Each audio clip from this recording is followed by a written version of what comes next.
আচ্ছা, একদিনও কি আপনি মোবাইল ছাড়া থাকতে পারেন? সকালে ঘুম ভাঙার সাথে সাথে কি প্রথমে ফোন হাতে নেন?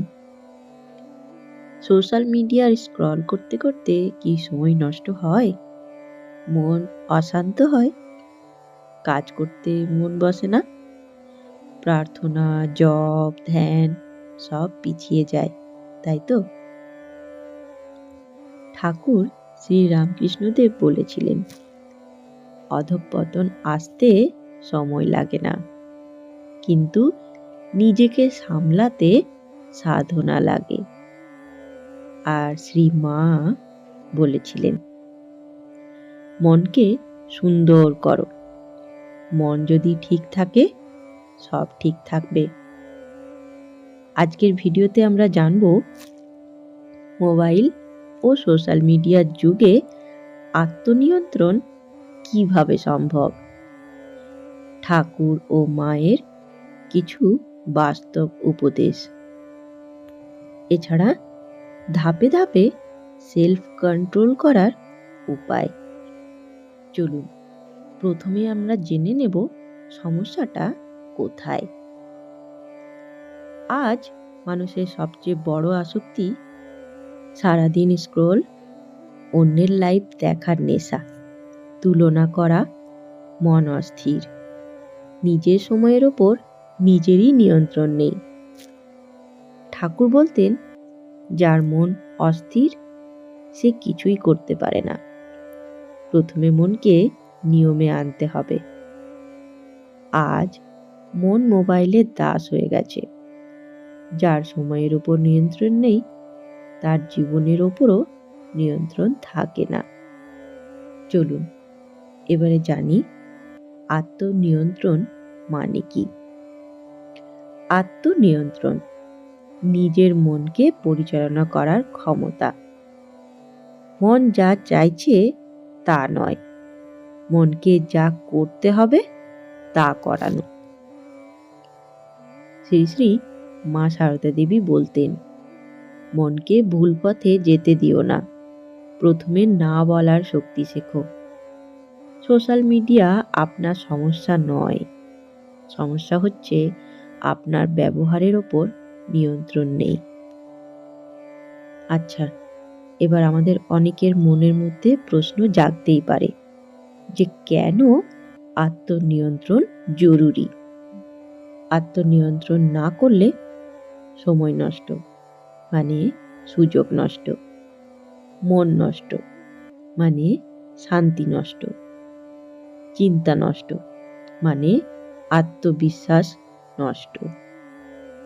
ঠাকুর বলেছিলেন, সময় অমূল্য, সময়কে ব্যর্থ হতে দিও না।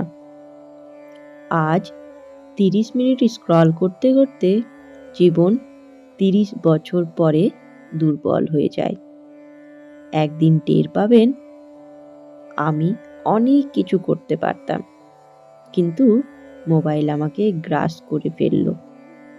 আচ্ছা, এবারে আমরা জানব মোবাইল আসক্তি থেকে মুক্তি কি সত্যি পাওয়া যাবে? চলুন জানি। হ্যাঁ, যাবে। প্রথম ধাপ, ইচ্ছাশক্তি জাগাও। শ্রী শ্রী মা সারদা দেবী বলতেন, চেষ্টা করো, চেষ্টা করলে সব হবে। নিজের মনকে জয় করো। আমরা যদি প্রতিদিন 1 মিনিট চুপ করে বসে থাকি আর বলি, আজ আমি মোবাইলকে নিয়ন্ত্রণ করব, মোবাইল আমাকে নয়। তৃতীয় ধাপ, নো ফোন জোন তৈরি করুন। যেমন খাওয়ার সময়, জপ, ধ্যান, পূজা, ঘুমানোর সময় আর সকালে ঘুম ভাঙার পর প্রথম 30 মিনিট। এই সময়গুলিতে মোবাইলকে একটু সরিয়ে রাখুন। শ্রী শ্রী ঠাকুর রামকৃষ্ণদেব বলতেন, শুরুতেই লাগাম দিতে হয়, না হলে ঘোড়া নিয়ন্ত্রণের বাইরে চলে যায়। তৃতীয় ধাপ, সময় বেঁধে মোবাইল ব্যবহার করা। সোশ্যাল মিডিয়া সমান দিনে 30 থেকে 40 মিনিট। এর জন্য টাইম সেট করুন, নির্দিষ্ট সময় ছাড়া ফোন ধরবেন না।